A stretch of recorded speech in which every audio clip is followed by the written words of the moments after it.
शुरू करो, डालो बुनियाद, घर महल नजर आएगा।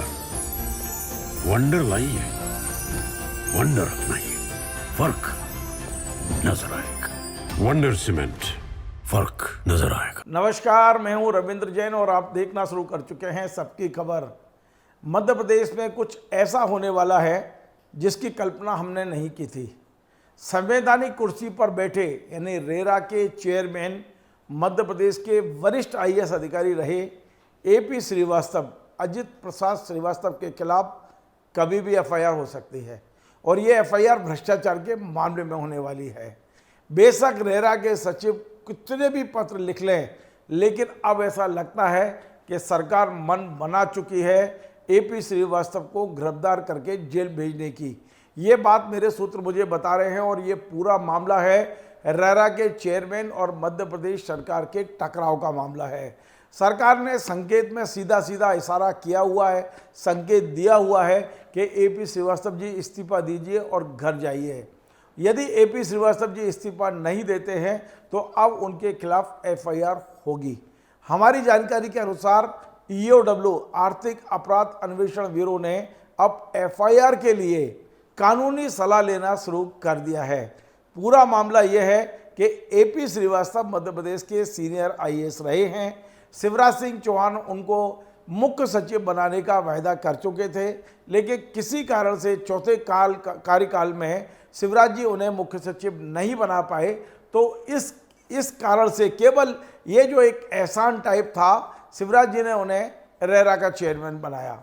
एपी श्रीवास्तव को रेरा का चेयरमैन बनाने के लिए रेरा की कुर्सी पर बैठे, अध्यक्ष की कुर्सी पर बैठे एंटोनी डिसा से इस्तीफा लिया गया था और वे इस्तीफा देके गोवा निकल गए थे। एपी श्रीवास्तव जब से रेरा की चेयरमैन की कुर्सी पर बैठे हैं, उनका नाम अजित प्रसाद श्रीवास्तव के बजाय पूरे क्षेत्र में उनका नाम अड़ंगा प्रसाद श्रीवास्तव हो गया है। वे फाइलों पर अड़ंगा लगाने के मामले में मशहूर हो चुके हैं। लगातार वे फाइलों को रोकने में, अड़ंगे लगाने में, उस किसी न किसी कारण से प्रोजेक्ट को ढीला करने में ये उनका स्वभाव है। अभी जो लगातार मीडिया रिपोर्ट्स हैं उसके अनुसार रेरा में 850 प्रोजेक्ट पेंडिंग हैं, लटके हुए हैं, जिस पर कोई फैसले नहीं हो रहे हैं। और सबसे बड़ी बात यह है कि ये जो 850 प्रोजेक्ट हैं, इनमें कई प्रोजेक्ट ऐसे हैं जो राज्य सरकार से संबंधित हैं, प्रधानमंत्री आवास से संबंधित हैं। एपी श्रीवास्तव जी फैसले क्यों नहीं ले पाते हैं, ये एक बहुत बड़ा कारण है। वे लगातार अड़ंगे लगाते रहते हैं और उनके इन अड़ंगों के कारण से मध्य प्रदेश में जो बिल्डर्स हैं, जो मकान हैं, जो रो हाउस हैं, उनकी कीमत 20% तक बढ़ गई है। पूरा हमारा रियल एस्टेट सेक्टर चरमरा रहा है। कहीं ना कहीं ये बहुत बड़ा लोगों को रोजगार नहीं मिल पा रहा है। मध्य प्रदेश के विकास को गति देने वाला जो सेक्टर है वो कहीं ना कहीं थम सा गया है और सरकार लगातार उन्हें इस बात के संकेत देती रही है कि आप अपने कार्य में गति लाएं, आप प्रोजेक्ट को या कैंसिल करें या उसको परमिशन दें, लेकिन लटकाएं नहीं। लेकिन जिस तरह प्रोजेक्ट लटकाए जा रहे हैं उससे सरकार भी अब दुखी है। तमाम सारे लोग सरकार से कह रहे हैं कि आखिर ये रेरा क्यों बनाया गया है। रेरा लोगों की सुविधाओं के लिए बनाया है या अड़ंगे लगाने के लिए बनाया है। और आपने देखा होगा आज से 3 दिन पहले रेरा के इन्हीं चेयरमैन के खिलाफ प्रभास जेटली नाम के एक व्यक्ति ने ईओडब्ल्यू में शिकायत की। हालांकि उस शिकायत की कॉपी उन्होंने मुख्यमंत्री को दी और उसकी कॉपी प्रतिलिपि उन्होंने लोकायुक्त महोदय और ईओडब्ल्यू के डीजी को दी है।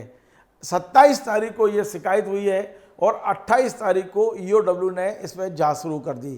पी दर्ज कर ली गई, प्राइमरी इंक्वायरी दर्ज कर ली गई है और निश्चित तौर पे 7 बिंदुओं पर जो शिकायत है उसके बाद में रेरा के जो सचिव हैं डीवी सिंह, उन्होंने डीजी ईओडब्ल्यू को पत्र लिखकर ये बताने की कोशिश की है कि हम ज़्यादा कानून जानते हैं, आप हमारे खिलाफ कुछ नहीं कर सकते हो, हमें प्रोटेक्शन मिला हुआ है कानून के अनुसार, आप हमें प्रोसिक्यूट नहीं कर सकते हो। इस तरह का एक पत्र उनका ईओडब्ल्यू डीजी को मिला है। लेकिन ईओडब्ल्यू डीजी भी अब पीछे हटने को तैयार नहीं है। आप और हम सब जानते हैं ईओडब्ल्यू वही करता है जो सरकार की इच्छा है, मुख्यमंत्री की इच्छा है। और लगता है मुख्यमंत्री ने अब संकेत दे दिए हैं कि एपी श्रीवास्तव जी को कहीं ना कहीं अब उनके ऊपर शिकंजा कसना है। उनने जो किए उसके लिए उनको सजा देना है। 7 बिंदुओं पर जो शिकायत है उसमें से 2-3 बिंदु ऐसे हैं जिसमें एफआईआर दर्ज हो सकती है, आपराधिक प्रकरण दर्ज हो सकता है और उन पर आर्थिक लाभ लेने के आरोप भी लगाए जा सकते हैं। और यही कारण है कि अब मेरी जानकारी के अनुसार कल शाम को ही ईओडब्ल्यू ने ये फाइल अपने किसी विधि विशेषज्ञों को भेज दी है और इसमें लीगल एडवाइस ली जा रही है। लीगल एडवाइस यदि आ गई सोमवार तक, मंगल तक, तो अब एपी श्रीवास्तव के खिलाफ एफआईआर की पूरी तैयारी है। एफआईआर के बाद ही उन्हें मुलजिम के रूप में बयान देने बुलाया जाएगा। अब आप पंदा ही लगाइए, एक व्यक्ति जो मध्य प्रदेश जिसने सरकार चलाई लंबे समय तक, जो सीनियर आईएएस अधिकारी रहे, वित्त विभाग में जब वे थे तो उनकी तूती बोलती थी, बड़े बड़े मंत्री उनके यहाँ काम कराने के लिए लाइन में लगते थे, उन एपी श्रीवास्तव को अब एक मुलजिम के रूप में ईओडब्ल्यू जाना पड़ेगा बयान देने, तो क्या स्थिति बनेगी। एक संवैधानिक पद पर बैठे हुए एपी श्रीवास्तव क्यों अपनी फजीयत करा रहे हैं, ये अब किसी के गले नहीं उतर रहा है। वे जो कानून की जो पत्र वे लिखवा रहे हैं सचिव से, उस पत्र का कोई मायने नज़र नहीं आ रहा है। यदि आपने कोई आर्थिक अनाचार किया है तो कोई भी सरकार, कोई भी कानून आपको प्रोटेक्ट नहीं करता है। जहाँ तक आप ये कह रहे हैं कि राज्य सरकार से आपको परमिशन लेनी होगी, तो राज्य सरकार तो खुद ईओडब्ल्यू के साथ बैठी है।